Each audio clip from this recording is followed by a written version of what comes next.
Delwadi. My uncle used to live here. It was our favorite vacation spot as school children. My cousins and I roamed all the neighboring villages. Delwadi, Akkarpatti, Pofran, Tarapur and Unbhat. I had friends in each of these villages. Cricket was our favorite sport and the beach formed a perfect place to play. Then my uncle passed away and my visits there stopped. Lately, most of these villages were displaced by the Tarapur nuclear power project.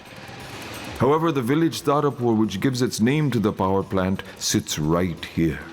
Today I've returned after a very long time on a quest to find those old lanes that were all too familiar. The lines of coconut trees, chiku orchards, heaps of fresh fish, and of course, the people. My people. I wonder where they all disappeared.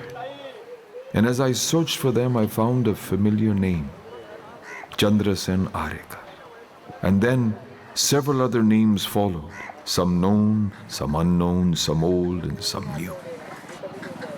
Dada, what happened to all these villages? You see, it so happened that when they came to our village to do a survey in the year 1989, they started conducting a lot of meetings with the villagers out here.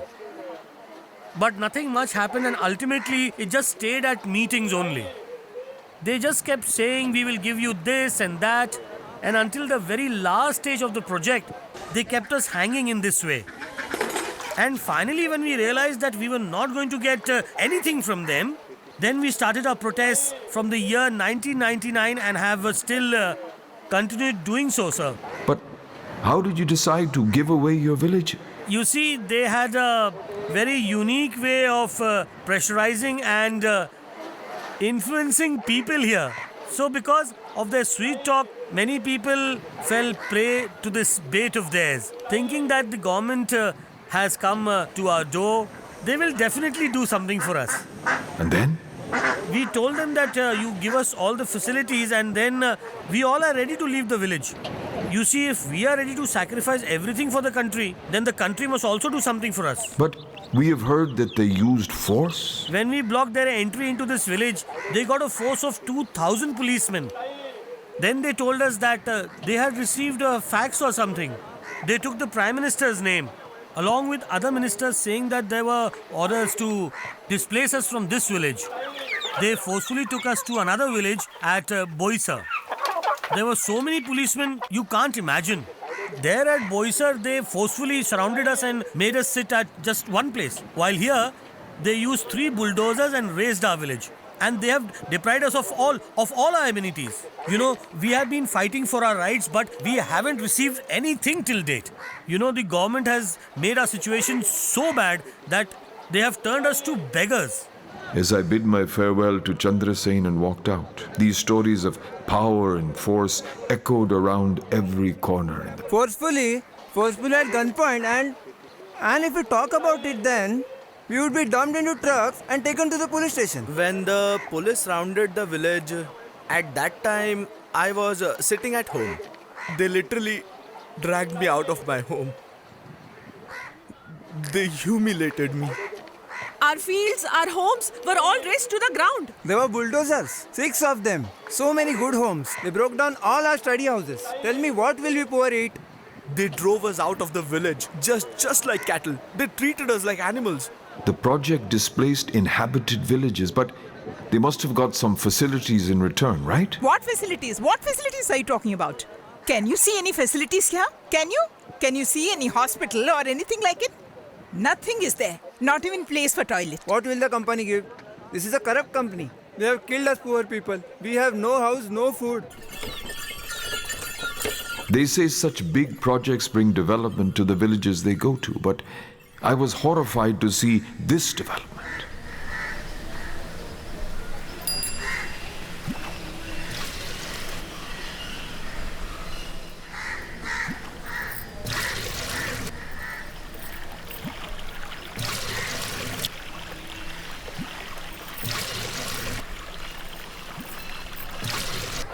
Each face in the village reflected a general feeling of betrayal, of being robbed of their homes, their lands, their fields, and the sea.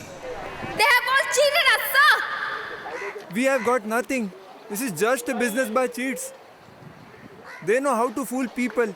They promised us compensation, but we got nothing. We haven't even received money for our land. The nuclear power project has cheated us under the name of development. They are actually frauds. And frankly speaking, no development has been achieved by this nuclear power project. But obviously, there were some cases of employment, right? We were not given jobs. Despite it being a government company, we still have to work under contract. What's the use?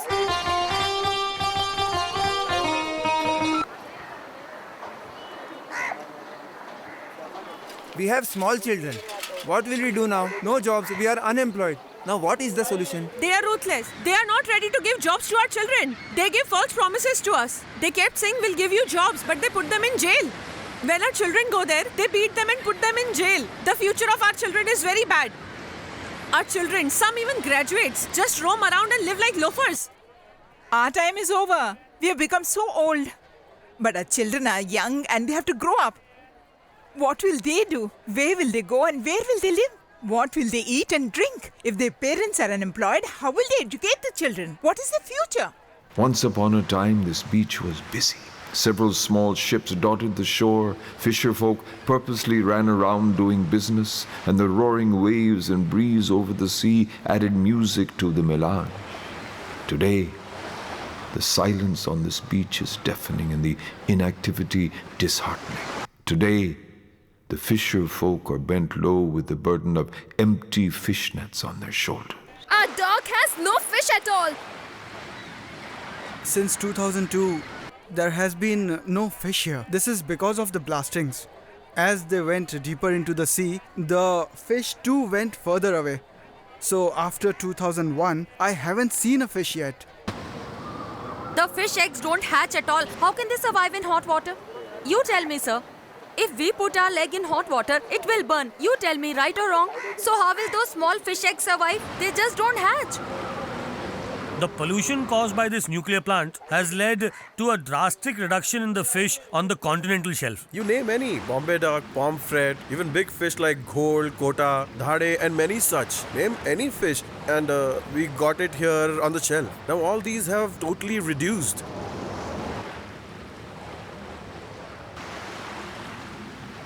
Goldfish, Bombay duck, kardi, mandeli, sukat, pomfret.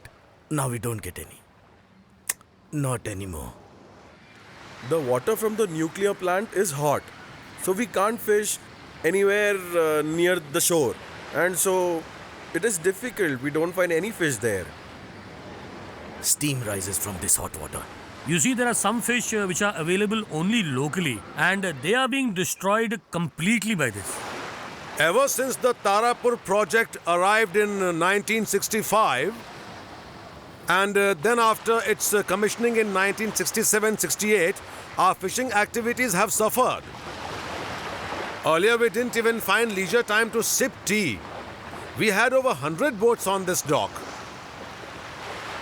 Each boat got over 200 baskets of fish.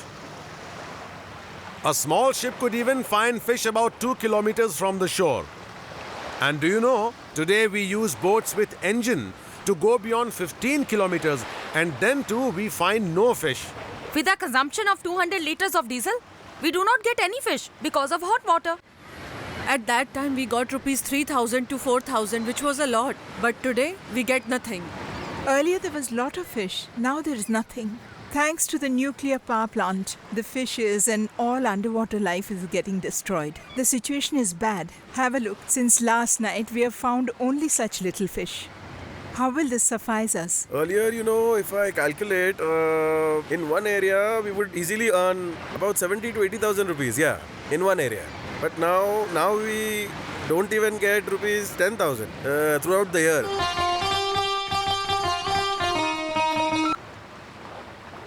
Earlier, there was fish enough to fill 2-3 trucks. Now we can't fill even one truck. The trucks have stopped coming now. Come here, come here. Look at him. He's still wet. Look here. What will we do? Tell me, what will we eat? Tell me, how will we survive? He has gone since 3 o'clock and look what he found. So less fish. Only this much? Yeah, only this much. Does anyone even buy these remaining small fish? No, they don't. they refuse to buy fish from this village. They say this is the radiation zone. Hot water is released here, so they don't buy our fish. I remember long ago there used to be several turtles on this shore. Since this plant has begun, the turtles have stopped coming. But there must be more to this shoreline than just fish. We used to get a lot of shellfish. It was our means to livelihood. Yeah, in rainy season. Now we don't get to see them. Not even crabs. We might get one or two. These chemicals have destroyed underwater life. And due to this hot water, they don't stay here at all. These people who once upon a time ruled the seas, today walk around fearing police and the government. If they see our boats from there, entering their territory, then they shoot the boats. They will either hurt the person or even try to arrest him. Then what should the fishermen do? When they catch us, they beat us mercilessly. And on top, the police files cases against us and threaten us that we might have to face more trouble. They had put 10 of our children in jail for 2 days. 10 of our children. For 2 days. They let them go only after the Prime Minister departed. They have taken everything else that there was to take, our land, our water. Now you tell me what we are supposed to do. We are left with nothing. They get the police and arrest us. Tell me who will bring us poor back then from the lockups? Who will pay them? We don't even have money to eat. To add to the piercing sense of helplessness was the ever-increasing incidences of ailments like paralysis and thyroid, miscarriages and cancer. Cancer. It is all because of the nuclear plant. We suffer from cancer, paralysis. This radiation has caused a lot of ailments, especially paralysis. You won't believe last year my father succumbed to paralysis. This radiation is very harmful. We are sick because of all this. Because of this power plant, we all fall sick. Because of radiation, people are suffering from heart diseases and kidney disorders. Some suffer from TB, some suffer from cancer. Because of this radiation, so many people in our area have died. Cases of cancer unheard of before are now reported every year. You know me, myself, I'm a cancer survivor. 10 years back, I had a surgery for cancer, you know. And because of that, I have 28 stitches here on my body. There are 9 cases of cancer, among which 7 are already dead. At first, his ear started paining and then it kept spreading. Now he has no hopes. Malignant tumor in the chest even amongst the females. People often suffer from headache that affects the cerebellum. Earlier there was no problem. But because the plant releases radiation, this problem has occurred. Earlier there was no illness as such in our village. And nowadays they dump the radiation and it comes out through the water and the soil, causing back pains, body aches to adult and children and to most of the villagers. And due to this, the older people don't live long. Some get heart attacks, cancer, some get handicapped. Situation is getting worse. Some diseases which were unheard till date in this village before have started cropping up now. Horrible diseases like cancer, blood pressure, mind defect, and even kidney failure have become very much common here. Even cases of aching hands and legs amongst small children and even miscarriages are on a rise. These are all the bad effects of the nuclear plant because they were not at all present before. So we strongly believe that these are the ill effects of the nuclear plant only. It has all started since the past 15 to 20 years approximately. There must have been over 25 miscarriages. Almost. There was a case of newly born girl dying immediately after birth. Small children also suffer from heart diseases. They have to be taken to Mumbai and other places. Those who have money, only they can go. But what will poor do? The poor will have to die. What else? Even the pregnant women have to suffer. Even after a normal delivery. After a normal delivery, the newborn babies die. This is because of radiation. Radiation is killing us. Yes, they die. Young children die. Some die as soon as they are born. That's because there are no proper medical facilities here. As I set out on a quest to find some more names, I stumbled upon names that were never even born. I have been working in Tarapur nuclear plant for the past 5 years on contract. I have been married for 11 years and we still don't have a child. I am under treatment for the past 10 years. The doctor says there is a problem with my semen. There must be around 35-40 couples like us whose treatments are going on. And after the power plant has come here, the problem is seen more often. Working on contract and exposed to radiation all the time, so even medication mustn't be having any effect. I have been married for 5 years and still I have no children. No treatment has a positive effect. Even under the blazing summer sun, the village was drowned in a dense darkness. But at the heart of this darkness was a scorching ray. They are all robbing us. They will God have to will pay for all definitely this. punish They'll them. suffer. And I'm telling you that they will not escape from our curse. You understand? They have made I our feel lives like going hell. up to God them will and punish beat them. those rascals and those pimps sitting up there. Then they will understand. Those You bloody tell us. idiots. You tell us I what will is peel our their mistake. skins off What like can we we peel do, the huh? fish. Is this You know why humanity? we are so angry on them? Tell Why? me, what's Because the they promise solution, jobs. We will give jobs to your children, huh? What job they will give to us? They We have are all being lied to us. regularly They cheated have by all them. cheated us, sir. These people have ruined our lives, sir. Yes. Our poor people's curse will not go waste, I say. In the midst of all this, the village plunged into literal darkness, load shedding or power cuts. It is quite an irony that the village that provides power to the entire country should be deprived of it itself. Daily there is load shedding here for 6 to 7 hours. If this nuclear project, takes our house, our lands, our only way of sustenance, and if we are kept deprived of it, then this is the worst misfortune. This should not happen in a developing country like ours. A similar nuclear power plant is proposed to be built in the Konkan. The villagers seem to be even more angered by this. As they have ruined our life, they will ruin your life as well. So you shouldn't let them build a plant there. Which we are going to tell those people also.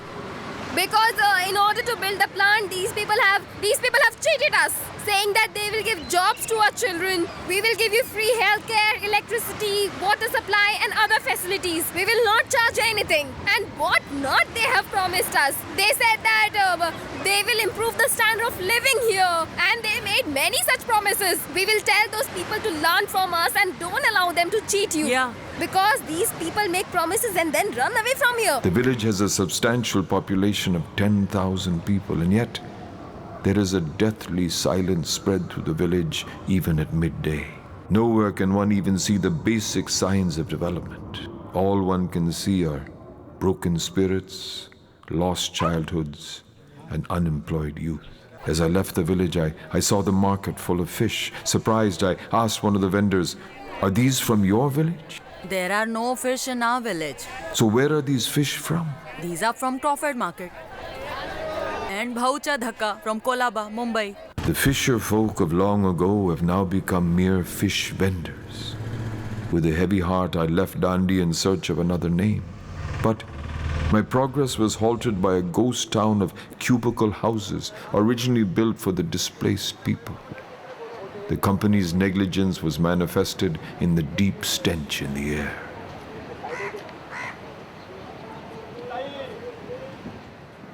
I continued my quest until I came to the familiar Chiku orchard of Digambar uncle. His sons, who manage the orchard now, had an interesting tale to tell as well. You know, nowadays when we plant coconut trees, they do not grow to their full height. Earlier, 20 years ago, the trees grew much faster. Even the fruits of palm tree are so small now. Earlier, the leaves too were much bigger. Even the mango trees have become shorter, and even the fruits are smaller. Actually, earlier the chili trees used to be somewhere around 3.5 to 4 feet tall. But today it doesn't grow beyond 3 feet. You can see the leaves are curling up. And day by day the fruits are getting smaller. The trees don't attain their normal growth. Smaller trees, so smaller fruits. The yield too has reduced by almost half, I say. Without the use of chemical fertilizers, we cannot grow plants. The leaves of the chiku trees are unhealthy because of the environment. You can see the effect. If you cut the fruit, you'll have an infected core. The cables carrying electricity pass through these villages in large numbers, just as in this orchard. You know, during the rains, when we bring out our umbrellas, we often get shocked because these wires carry a high voltage. So the leaves and fruits of the chico trees have also shrunk to a great deal, you know. They aren't increasing in size. Look, you can see for yourself what we are going through today. We cannot construct a house within 25 feet on either side of the wire. So 50 feet of our land is actually a sheer waste.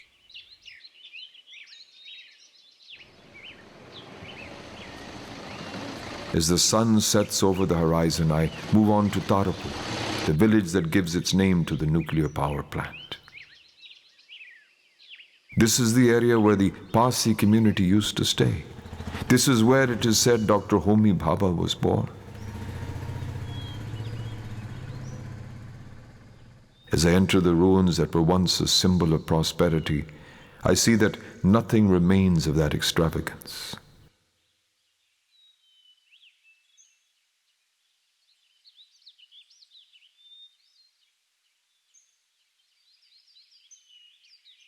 Although the Parsi community moved out of Tarapur, this one name I know still exists there, Dhanabai. She used to stay somewhere close by. Dhanabai is 92 years old and is as yet lost in those old times. You won't believe. Baskets of dry Bombay duck from Tarapur was very famous, in great demand. Earlier farming was widespread in Tarapur. My father too was a farmer with large fields. In those days, Tarapur was famous. There were many things happening here. Dr. Baba established the nuclear plant here. You remember? Here? Yeah? But now there are no Parsis here anymore. They sold their bungalows and went away. Why will they like it here? You tell me. Once I die, this place will also be locked. Nothing. There is nothing. Nothing will be left. On bidding my farewell to the last Parsi in Tarapur, I set out on my return journey. En route, I came across a dispensary, that of Dr. Sonia Save. I stopped to enlighten myself more on the issues I had come across through the day. There are two diseases which are very common over here. One is arthritis and the other one is joint pain. Due to increase in uric acid, menopausal women suffer a lot of hormonal imbalance. Like they get irritated very fast, and this is very normal in this kind of hormonal imbalance. The women here suffer a lot of problems. Some have started facing severe asthmatic problems. Almost 50% of the pregnant women of this village, almost 50% of them have complicated deliveries. You know, there are definite signs of no brain development amongst children here. Their knowledge, you can say that their IQ is very less. High blood pressure has paralyzed about 30 to 40% of the population. Paralysis and heart attacks are major here. As the last ray of sun withdrew from the evening sky, I pondered on the way to my home. It was late when I took the elevator.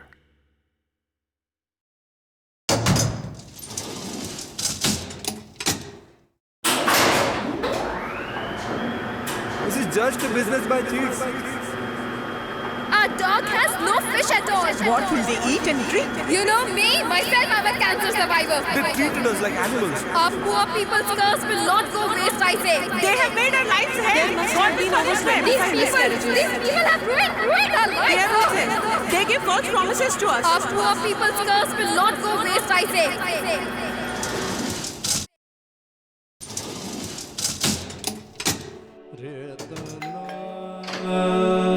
Where were you all day?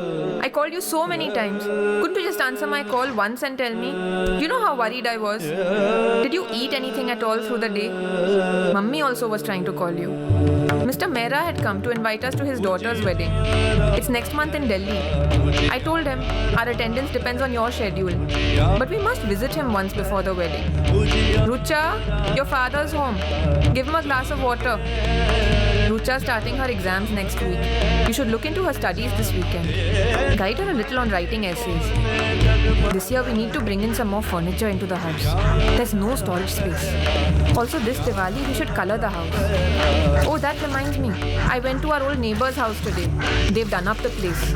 It looks so nice. Today I also paid all our bills. Phone, electricity. Can you turn off the music and switch on the TV, please? I hesitated a bit. Does the power that light my house come from Tarapur? I panicked and switched off all the lights. Why have you switched off the lights? The sudden darkness in the house stung my eyes and my conscience. Before my mind's eye unfolded a battle. I against them. I who paid the bills for power with my money, and them who paid the cost of power with their existence.